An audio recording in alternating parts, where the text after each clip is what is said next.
Bonjour les amis et bienvenue dans ce nouvel épisode de TOW. Je suis très heureux de vous retrouver, j'espère que vous avez la forme. Aujourd'hui, je vais vous parler d'une légende méconnue et c'est bien dommage. Allez, c'est parti!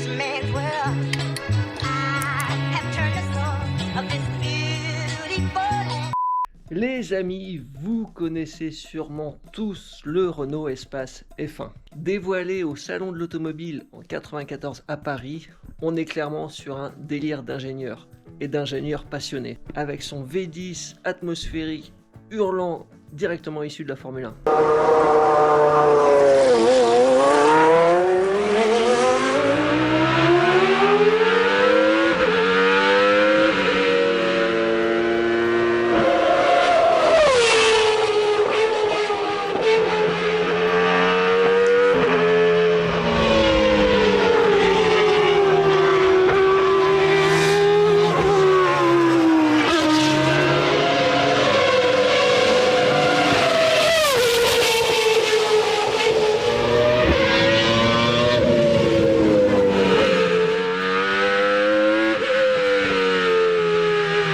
Je vais pas m'étendre très longtemps sur le Renault Espace F1 parce qu'il y a une vidéo de Villebrequin qui date un peu mais qui est très bien faite. Mais sachez qu'il existe en deux exemplaires. Le modèle roulant est au musée Matra à Romorantin et le deuxième modèle qui est non roulant, qui n'est ni plus ni moins qu'une maquette taille réelle, est au musée Afflin.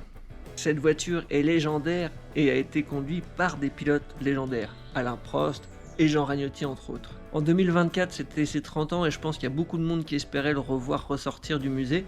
Mais ça n'a pas été le cas. Mais par contre, il y a peu de gens qui connaissent un des véhicules qui a inspiré le Renault Espace F1. Et ce fameux véhicule qui a inspiré le Renault Espace F1 est sorti en 1971 et c'est le Ford Transit Supervan. Sous cette caisse de Ford Transit MK1, en fait, vous avez ni plus ni moins que le châssis d'une GT40 et son V8.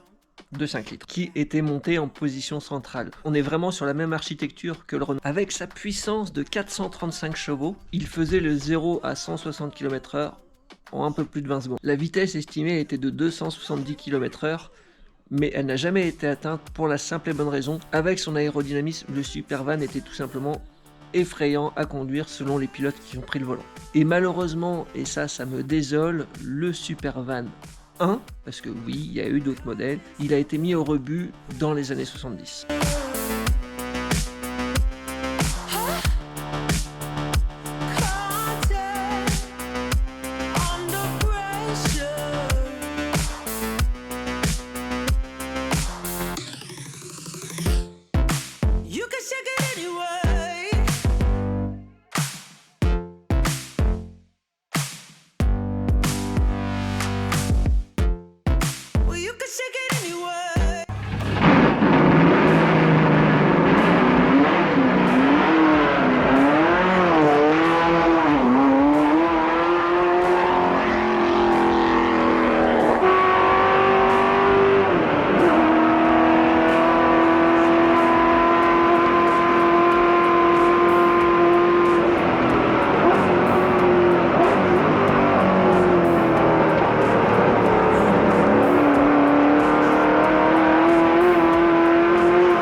Et en 1984, bim, le Supervan 2. Alors que le premier Supervan utilisait une vraie carrosserie en acier, le Supervan 2, lui, utilise une carrosserie entièrement en fibre de verre. Il était équipé d'un V8 Cosworth de 3,9 litres et 590 chevaux. Il pouvait atteindre 283 km/h et il a été chronométré à cette vitesse sur le circuit de Silverstone.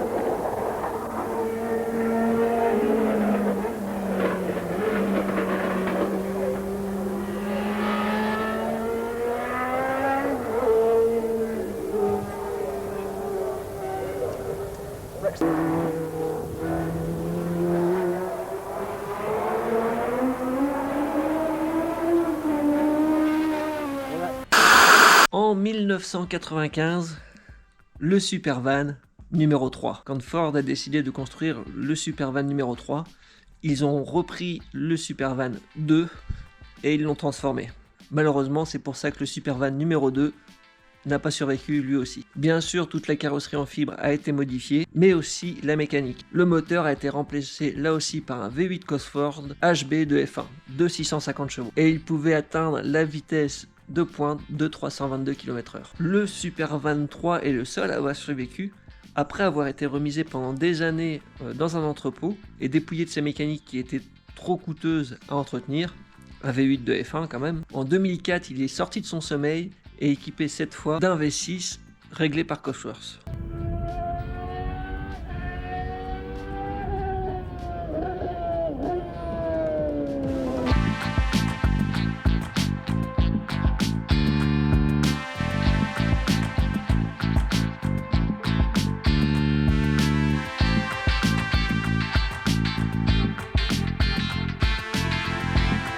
En 2022, Ford a sorti un Supervan 4. On est très loin du V8 de la GT40 des premières générations, qui lui fait cruellement défaut, faut quand même le dire, et je parle pas du look. Mais dans cette dernière génération, on était sur 4 moteurs électriques de 2000 chevaux.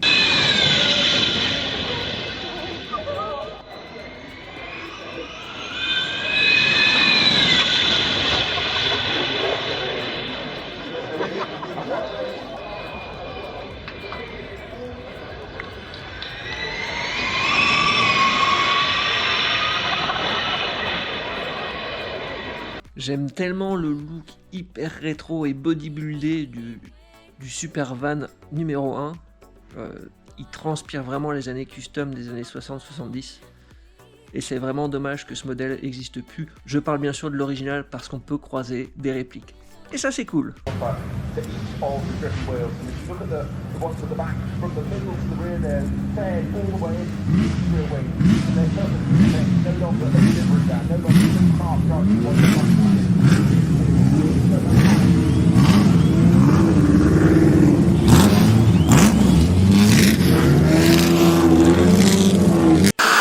Vu qu'on est sur le thème des vannes sur cet épisode, on va vite fait parler du split.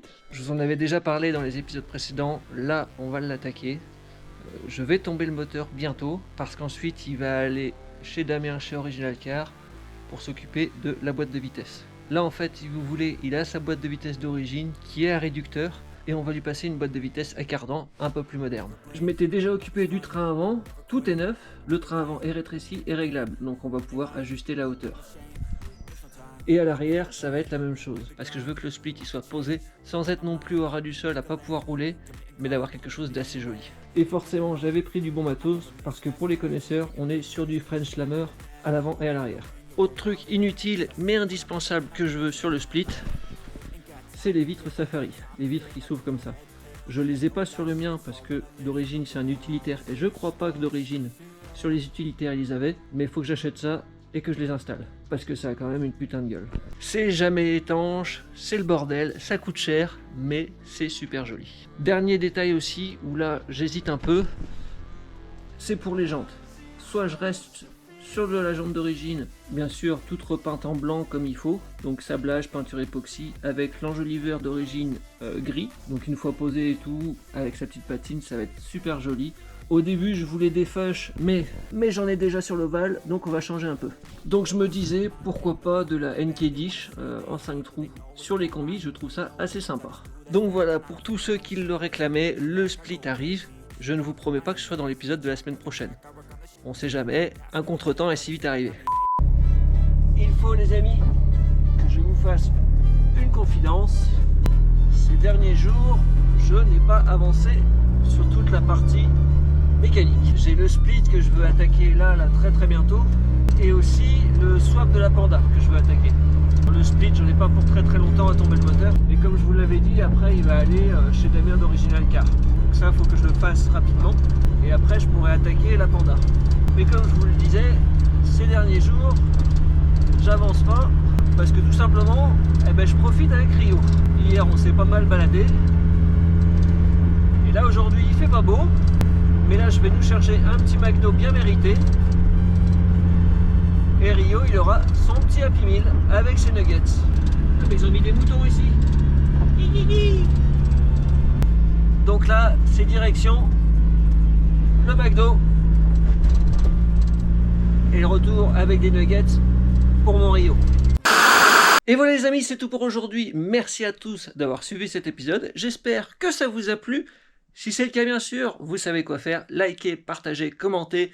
Le petit boost en plus, ça fait toujours plaisir. Je vous mets en description mes réseaux sociaux, Facebook et Instagram. N'hésitez pas à me rejoindre. Et je vous donne rendez-vous mercredi prochain, 19h. Donc si tu veux rien louper, tu t'abonnes et t'actives la petite cloche de notification. Ciao, bisous!